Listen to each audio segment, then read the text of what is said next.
Welcome to Ancestral Kitchen Podcast, where we celebrate ancestral food wisdom in a modern kitchen. Mayonnaise.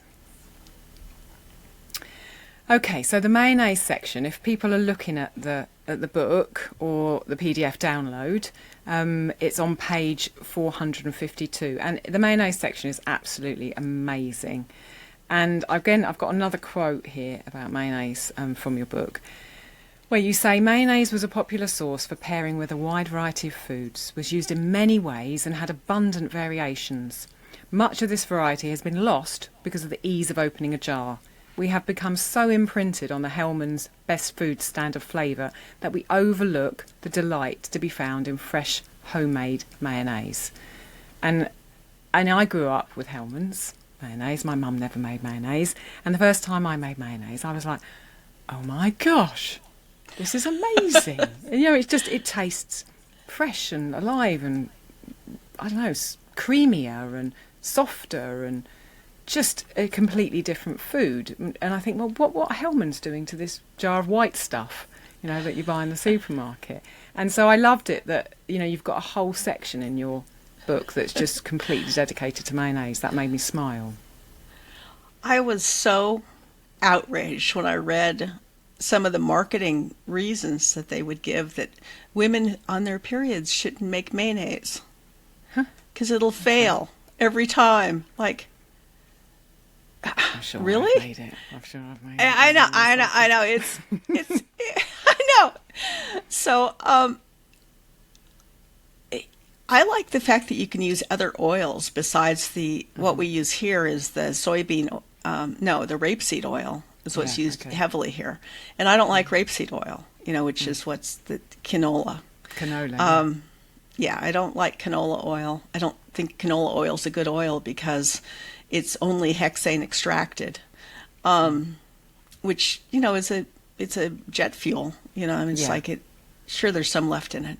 It's some byproduct of some industry which we shouldn't really be eating. Yeah, right. And the stuff grows everywhere in Canada. It's just a weed, and that's why it's called canola because it's Canadian oil. I like playing around with different oils because I like it, and I don't think it's in the book because I did this after the book was done. I like some of the seed oils, like pumpkin seed oil. Oh, okay. So I started using a little bit of pumpkin seed oil in it, and it gives a whole nother. It's just a whole new, and you can play around with it, and you can tailor it to your taste and to your meal. Food pairings is very interesting. So I kind of went crazy on the mayonnaise chapter.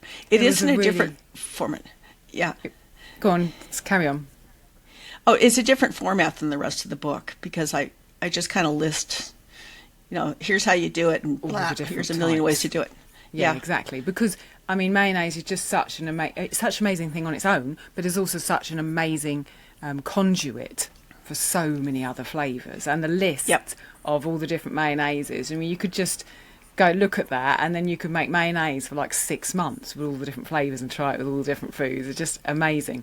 I wanted to talk a bit about actually making mayonnaise because I know that we've had questions about that on the podcast and in our community, that a lot of people struggle with mayonnaise. And the clearest thing in your book about making mayonnaise, because there's whole paragraphs on making mayonnaise, you say that mayonnaise isn't difficult to make, and you also say that Hellmann's and Best Foods are probably, with their marketing, responsible for making us believe that it's a difficult thing to do. But you also say that really what we need to make mayonnaise is patience. And really the most challenging thing for you in making mayonnaise was your impatience, the fact that we're human and we're impatient.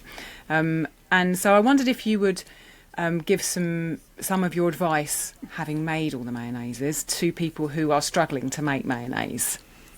Well, all emulsions are difficult.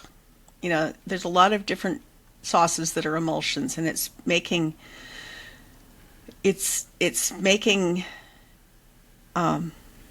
in this case, eggs absorb oil. And, if you try to push it too hard, it'll break. It'll turn clunky. It just doesn't, it's weird. So the way I had to do it is in the beginning, before I learned how to slow myself down and just not try to just dump things together, was I would use an eyedropper, and I would eyedrop the oil. When I read that, I was like, oh my gosh, that's just perfect, because then you can't just jog your hand by mistake or get all enthusiastic and just pour a load in. Right. So, yeah. And that's just it. It's learning how to, you just take the time to learn how to make it work, and back off when you see that it's not behaving, when it's not creamy, when it starts looking funny.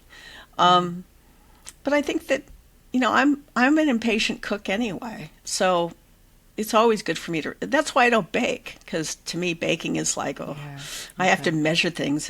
It's chemical processes. I